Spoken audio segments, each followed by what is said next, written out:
Hawak na ng otoridad ang suspect sa pamamaril sa isang nurse sa Cebu City dahil sa away trapiko. Nahaharap sa reklamong frustrated homicide at illegal possession of firearms ang suspect na sumuko kaninang madaling araw. Pero giit ng suspect, self-defense lang daw ang kanyang nagawa. Live mula sa Cebu City, may report si Emil Sumangil. Emil? Jessica, 8:50 ngayong gabi, 10 minuto bago tayo sumaing papawid, ipinasok na sa piitan ang road rage suspect na si David Lim Jr. Madaling araw ng linggo nangyari ang paumaril sa lalaking nurse na si Efraim Nunyal sa Cebu City dahil umano sa alitan sa trapiko. Makalipas ang humigit kumulang 48 oras, sumuko sa pulisya ang suspect, ang 28 anyos na negosyanteng si David Chua Lim Jr. madaling araw kanina. Ito ay matapos daw sumangguni ang pamilya Lim kay Special Assistant to the President, Bong Go. Si Lim Jr. ang pamangkin ni Peter Lim, ang pinangalan ng drug lord ng Malacanang bagamat kanyang itinanggi ang alegasyon. The Office of the President, through Secretary Mike Dino dito sa Central Visayas, siya yung nag-announce na i-surrender na itong si David Lim Jr. na yun ang instruction daw sa kanya ni Secretary Bongo. Pinaghintulutan ng media na madokumento ang pagkuha ng fingerprint kay Lim Jr. Kinunan din ng mugshots ang suspect. Ang nakalagay na reklamo, frustrated murder. Kanina, isinampa na ang reklamo sa piskalya. Pati ang dagdag na reklamong illegal possession of firearms. Ang caliber 22 na baril na ginamit sa paumaril, hindi pa isinusuko ni Lim Jr. Kaya patuloy itong hinahanap ng pulisya.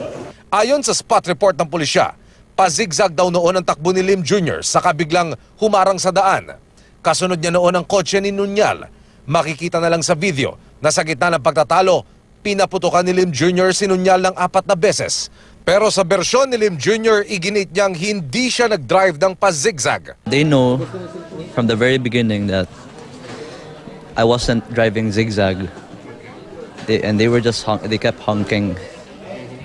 More than 5 seconds honking. The 2 cars kept honking at my back. Dagdag pa niya, tumigil siya sa gitna ng kalsada at bumaba ng sasakyan para kumprontahin si Nunyal. Pero nakita raw niyang nagbabaan rin sa sasakyan ang iba pang kasamang lalaki ni Nunyal, kaya siya naglabas ng baril at nagpaputok. When I went down the car, he kept shouting at me pa. So we got into a fist fight. And when I saw his male companions, there were more than 1, 2, I don't know, but there were male companions who went down the car. That's when I felt threatened. When I fired a warning shot on the ground, as you can see in the video, he directly went to me. So I just had to restrain him. Sabi ng abogado ni Lim na si Attorney June Salatandre, ang nilalabas daw na video sa social media ay edited na. May hawak daw silang video na magpapakitang self-defense daw ang ginawa ng kanyang kliyente. Yung unang action in the video, unang putok was on the ground. Wala siyang intent to shoot. He was only compelled. Pero tingnan mo naman ang victim, sumugod pa rin. Have you seen the video? Yun. So that is object evidence. Naka-confine pa rin sa pagamutan si Nunyal matapos siyang magtamo ng tama ng bala sa hita at bukong-bukong. Sinubok ng GMA News na makunan siya ng pahayag pero humiling ito na mabigyan siya ng privacy. Sa video makikitang may kasamang babae si Lim Jr. na kinilalang si Tamei Takahashi. Kasama rin siya sa sinampahan ng reklamo. Accessory po ang papal natin sa kanya. Considering din na nakita naman natin doon sa video kasama siya. And she has all the time to pacify yung kasama niya. And at the same time, nakita naman din natin sa video, libre naman yung mga kamay niya. She can always call naman ng assistance, inform yung police natin. However, hindi niya nagawa. And pag-alis nila, kasama na rin siya na umalis. And she did not even attempted to inform the authorities. Nakadetini ngayon si Lim sa headquarters ng Cebu City Police Office. Jessica, nag-iisa lamang si David Lim Jr. sa kanyang detention cell. Nagkaroon tayo ng chance para matanong ito kay City Police Director, Senior Superintendent Joel Doria at ang kanyang pahayag, hindi raw maaaring ihalo si David Lim Jr. sa detention cell na kaharap lamang kung saan siya nakakulong ngayon dahil puro mga inmate naman ito na ang kaso ay may kinalaman sa illegal na droga. Jessica. Emil, ilan ba ang pinaputok na baril nitong suspect? Ilang beses ba siya nagpaputok ng baril? At saka mukhang yung video ba na kumalat, parang edited, no? Ito ba yung buong video? Kasi sinasabi nung lawyer niya na mahaba pa raw yung video niyan. Nakita pa raw kung paano sila parang na feeling nung suspect na-threaten siya. Tapos meron ding sinasabing itong si Lim na nag-fist fight pa raw sila. May ganun ba? May ganun bang mga video o ito na yon?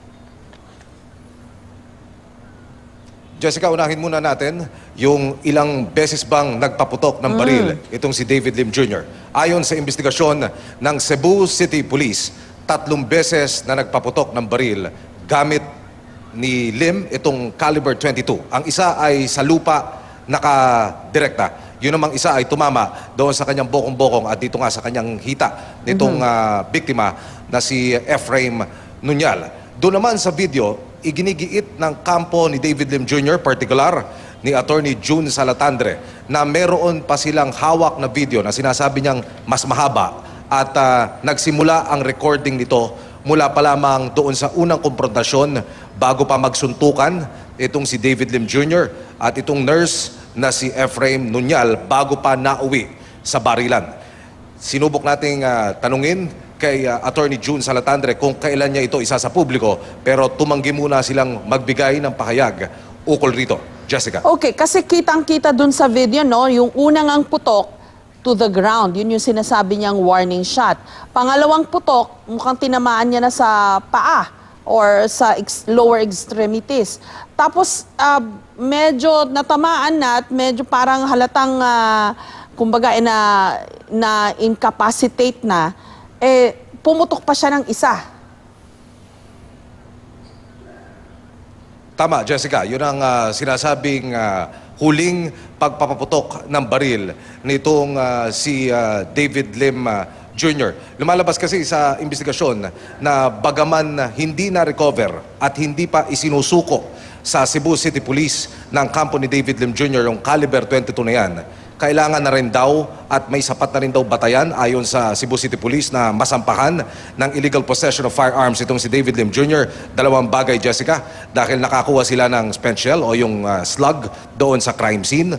At ikalawa, verify nila sa FEO dyan sa PNP Camp Crame, National Headquarters, kung meron niyang firearm na pag-aari itong si David Lim Jr. at lumalabas na negatibo. So, pwede na raw kasuhan, kung ganyan ang grounds, pwede nang kasuhan ng illegal possession of firearms itong si David Lim Jr. Jessica. In the meantime, may issue rin yata na lumalabas na parang nabibigyan daw ng special treatment itong suspect kasi given the circumstances kung paano siya nag-surrender, na in-arrange directly through high police officials, tapos ayun nga, nag-iisa sa kulungan. Anong perspective na nakukuha mo dyan, Emil, kung dito sa aspetong ito, kung nabibigyan ba siya ng special treatment?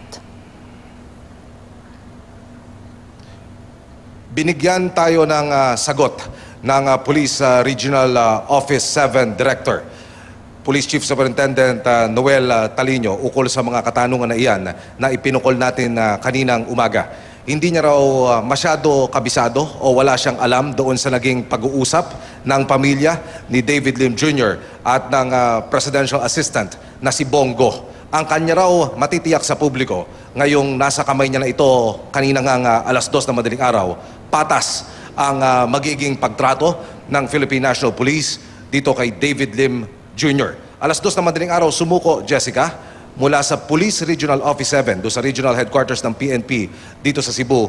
Inilipat siya dito sa Cebu City Police Office na nasa downtown Cebu rin pagkatapos na isagawa yung inquest proceedings. 5:00 kami ng hapon, Jessica, dumating dito sa compound ng Cebu City Police at matapos nga humigit kumulang 5 oras, ngayon pa lamang na ipasok sa detention cell itong si David Lim Jr. matapos na sumailalim sa mga medical examination at yung tinatawag nilang documentation. Nakabantay yung mga kagawad ng media, Jessica, dito sa detention cell para subaybayan yung magiging tagpo. At ang sinabi nga ng pulis kanina, hindi na kailangan bantayan dahil tiyak, walang VIP treatment. Unang-una, Philippine National Police Special Action Force ang nakabantay ngayon sa detention cell kung nasaan itong si David Lim Jr. Jessica. Maraming salamat sa iyo, Emil Sumangil.